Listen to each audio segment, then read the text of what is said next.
Let's just move on here. We're going to go into some of the game review stuff. That's what we do monthly. I know that we're running up a little bit on time, so I'm going to ask everybody in our viewership here to bear with us. We're going to probably go to about an hour and a half this month. We are always trying to trim it down, but there's just so much good info, and you guys love the show, so we just got to try to pack it all in every month. With that, one of the big ones that everybody in the community, at least as far as Chili's Tavern and what we're seeing across the planet, because there's not a lot out there in the world, is Division 2. Now, I'm not going to roll the full audio on this, but I'm going to let the video play on because, you know, a lot of us have seen it. We've reviewed it a few times. And I definitely want to point out some of the cool things that have been going on. The updates from Div 1 to Div 2, graphically, just cannot be said. The gameplay, it just cannot, enough cannot be said. The action, it is just fun as hell. My better half, my wife, who several of you know has played many MMO games online. She loves the Korean MMO genre. She flat dropped Guild Wars and bounced into Division 2, has a level 30 character, can't wait to do her tier jump today because she wants to do that. Tearing it up, just having a good time.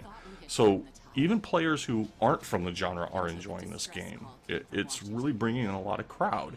So I felt the need to showcase it here again in case there's people who are watching who have not played it yet. It's fun. It is a literal blast. In fact, one of the giveaways today is a backpack direct from this game that you can see and wear in the game. Well, it's a real live one, and I'm going to give it away at the end of the show here, so stay tuned because, you know, you got to get those clues, right? In fact, speaking of that, I'm going to go ahead and flip on a clue right now because you guys need to see clue number 2.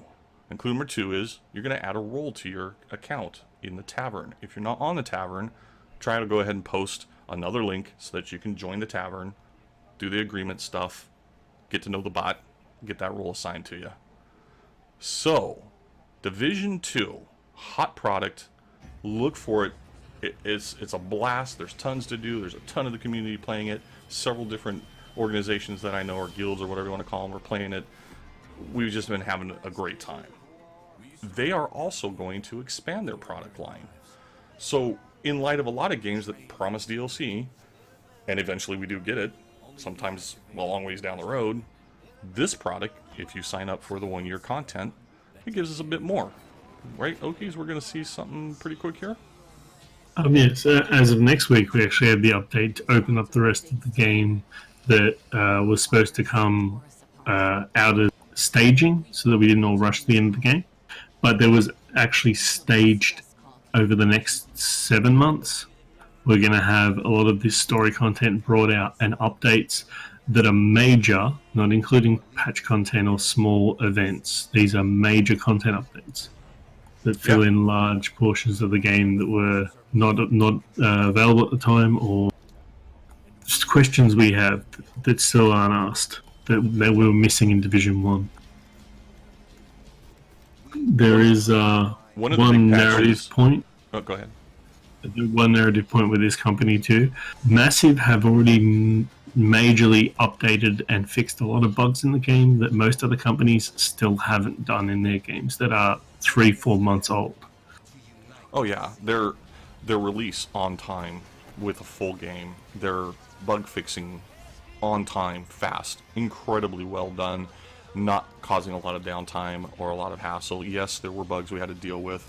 In fact, once they patched, we even had a bug that was causing everybody grief with our skills, but they were on it pretty quick to fix that. So I've got zero complaints with how they've been handling, you know, new game code. All games have bugs. It's just the way it is, right? It's how the company addresses that issue, and they've addressed it quite well, and I appreciate that. And here, everybody can see, if you do the 1 year whatever subscription thing, then you're going to get April 5th, as we just talked about, Invasion for Battle DC. This summer, you're going to get the DC Outskirts, new expeditions. You're going to get, in the fall, Episode 2, Pentagon, Last Castle, so some new sieging there I can see. And then Episode 3 later on. What I have a question for, though, Okies, if you might know, is the specializations. Do they come out in Episode 1? 3, 2? I mean, when are we going to see these additional specializations? Do we know? Well, they're actually coming at the end of the year as a nice little Christmas present. They're supposed to be coming hand in hand with the large-scale raid. as well as a bigger content update, and this is supposed to be a refresh to the game. So we're not even going to be a year into the game, and they're going to do a hot refresh of how we're playing playstyles, a lot of loot drop updates, stuff that they haven't narrowed down exactly what they're doing, but they're aiming big. Well, we definitely see that they've got ongoing content stuff that they're going to be doing just regularly. So, and we've already seen that they've been doing that. But, you know, it's going to be kind of a nice Christmas as far as this game goes. It's definitely something fun to play all the time. I've just been enjoying the crap out of it. One of the other people we speak to who got us a lot of the information through states that, if you note, a lot of it is pluralized. So it's not a project, a raid. You know, it's story content. It's a lot of raids. Mm-hmm. It's a lot of new things coming every update. So those ongoing contents are not a one-off thing they'll do. It's every time they update, a new episode. We're looking at all that content at the bottom, minus the raid at the moment because they're not doing the raids until later in the year. That they will be coming as updates every single time we have an episode update. Nice. So check it out if you haven't. Division 2, there's a ton of people playing it. Everybody enjoys it. I have yet to see anyone not just have a laugh at some of the in-game content. In fact, based on what I saw in Borderlands 3 and its playstyle related to this game, it has made Borderlands 3 even more attractive to me to want to play later this year whenever we get that. So, Division 2, with DLCs, well-made product, etc. I'm going to add somebody new into the conversation here. We're going to bring Rafika on, so let me grab him here. And he's going to tell us about another new game that's recently out. He's been playing many hours in. Let's see if we can get him on the line here. Rafika. Hey, Raf. Hey, There how's you it are. going? It's going all right. So I'm going to go ahead and roll the video for a game called Sekiro. Now, everybody who's watched in the last couple months know that we preview games. Now we're reviewing the game. Raf's going to give us a review after we watch this video. Here's the video. Around the country.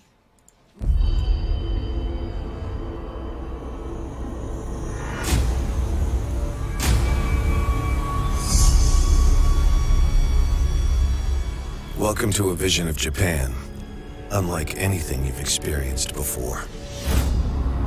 Sekiro, Shadows Die Twice, is set during the closing years of the Sengoku period. It's a time of near endless conflict and bloodshed. Journey into this unforgiving world shaped by violence and discover what secrets await in the shadows.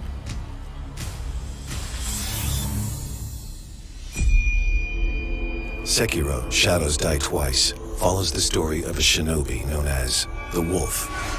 As a young boy roaming the battlefield, he's taken in by the Owl. What's the matter, Stray? Nothing left to lose. The Wolf is assigned to protect a new master known as the Divine Heir. You will pledge your life in my service. As you command. The boy is the descendant of a mysterious bloodline, making him the target of the Ashina clan. Leave this to me. So the noble shinobi stands in our way.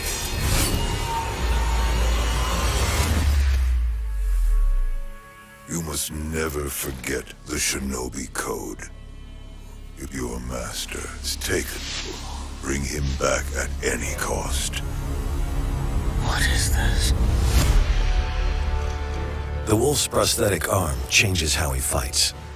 This mysterious shinobi tool can be outfitted with an arsenal of powerful items, like the grappling hook. Use it to explore new areas or gain a tactical advantage. Break shields with the loaded axe. Drag enemies closer with the loaded spear, or set them ablaze with the flame vent. Stun and confuse enemies with shuriken and firecrackers, or deflect heavy attacks with the loaded umbrella. Mix these powerful tools with your sword to find new ways to kill ingeniously and tip the odds of the fight your way. Combat in Sekiro Shadows Die Twice requires strategy, and the same tactics won't work against every enemy. A Master Shinobi must be both aggressive and versatile. Deflection is just one way to turn an enemy's attacks into an opportunity. Each deflection will deal damage to an enemy's posture. Keep it up, and the enemy's posture will break, leaving them vulnerable. Use this critical moment to land serious damage with a Shinobi death blow. Enemies at times will use perilous attacks that cannot be blocked. In these situations, you'll need to make a split-second decision. Will you risk great harm to yourself and attempt to counter the attack? Or will you use this moment to fall back and prepare for your next move? Success against stronger enemies will come down to learning their distinct tactics and responding with your own unique offensive and defensive maneuvers. You'll also find that certain situations allow for a silent approach. Use your blade for a quiet takedown. Or eavesdrop to gain vital information about your enemies. In Sekiro, Shadows Die Twice, you won't survive every encounter, but death is not always defeat. The wolf has his limited ability to return from the dead using resurrection. After resurrecting, the wolf is vulnerable. If he's killed, it will mean losing valuable resources and potentially other, more personal consequences. Performing a shinobi death blow or resting at a sculptor's idol will allow the wolf to resurrect once again.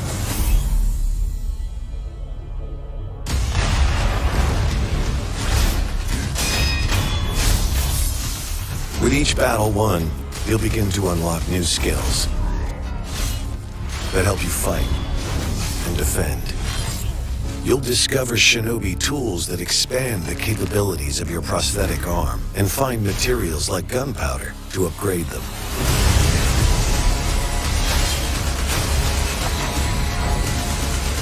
Your journey into darkness will be fraught with challenge and surrounded by death. But if you execute different strategies in battle and leverage the powerful tools in your arsenal, you can rise to any challenge.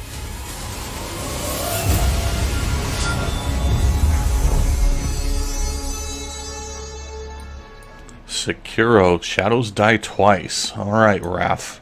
You got to tell me, have you been enjoying this game? Oh, I've been enjoying this game a whole lot. I originally went into it blind. I only saw one very short trailer for it before I started playing it. And from release, I think I played it for 19 to 20 hours straight before taking a 4-hour nap and then going in for some more. That says a lot about a title if it can get you to forget the clock and not put it down for a duration, that's for certain. So now that you've been playing it for a week, 2 weeks, however long it's been out, give us some pros and cons. So it's of course from the same developers as the Soulsborne games, Dark Souls 1 through 3 and Bloodborne. Okay. It is similar to them in overall feel and mood, and more than several of the bigger boss fights. It feels similar to them. However, overall, it's a very different experience than your standard Souls game. The gameplay itself lends more to stealth and memorized repetition of all of the different areas. Well, you know, that's a lot of games are that too, where you don't do so well the first run through, so you have to relearn it. I mean, even in Division 2, we're running through a map, you know, a mission, and we get wiped, and it's like, okay, well, now we kind of know where the mobs are coming from, so we get better at it. But does it move in and out of the story to the fight and back to the story well? Does that? Yes, it does it extremely well. There's not an overburdening of cutscenes where you sit there for half your gameplay time in cutscene. No, it's a great mix. You essentially progress through several stages, and each stage has different enemies with with several mini bosses scattered throughout the stages for you to find and kill. Okay, so it's still Until- search around and clear out a whole stage, find things. Mm-hmm. Nice. Until you come across the big bad of the stage, and then you get treated to one to two cutscenes that advance the story a nice degree. The story is enjoyable, it's fun. You take on the role of a shinobi in the Sengoku period of Japan, protecting your young lord. It's an enjoyable story. Now, where repetition, as I said earlier, comes into play is the very, very unique feature of this game is its resurrection. It has a large focus on the theme of resurrection, and one of the gameplay mechanics is you get 2 lives per run of an area before you get booted back to the start. Now, in these 2 lives, the enemies that you kill don't respawn, it's all good, right? Mm-hmm. However, if you lose these 2 lives and get booted back, your last, save, your last little checkpoint, all of the enemies in that area are respawned. Now that goes for every single area. That goes for when you reset your health. So you get to learn these areas, and you get to learn each of these enemies and where they are placed very, very well. Because you're going through each area multiple times to get to where you need to go, to unlock your different fast travel locations, to visit your vendors, all of that. So you learn this game like the back of your hand. You learn the different areas, you learn the enemies, you learn how they attack, you learn when it's good to be aggressive, when it's good to hold back. Okay. So it's a fun experience. Recommendation to the community is 9 out of 10, 10 out of 10, 11 out of 10, 2 out of 10. What do you think? If people are into this style of game, which is obviously a story playthrough, single-person style game, plenty of those I love to play, is this a get it or quit it? This is a get it. I think overall I would give it a 9 to 9.5 out of 10. Nice. There are some drawbacks to how the mechanics work that can be a little weird at times. It is what it is. Every game can't be perfect to every player in every mechanic, so I'm not worried about that. But People also forget how clunky Dark Souls felt originally. By the time we get to the 3rd game, it was amazing. Mm-hmm. And it doesn't feel clunky at all. It's my biggest problem is the enemies have a severe case of amnesia. They like to forget where you are. That's a video game trope. Mm-hmm. They'll see you run right past them, and you go break line of sight, crouch down somewhere, give it 30 or so seconds, and they'll just forget you were ever there. That's fun. Their amnesia is. all right, well, I'm going to definitely say people need to take a look at it. They need to see that this is a game worth playing. It was definitely one we talked about and was promoting, and now that you've had time and you brought it to us that it's a 9.5 out of 10, people, give Sekiro a chance. I think you're going to enjoy it. It's probably one I'm going to fill some time with in the future myself, probably be down the road a little bit. Thank you, Raph, for coming online and giving us the review and spending the time with us today. Appreciate all the effort. Yep, pleasure to come by. Thanks, You buddy. guys take care. You too. All right, so...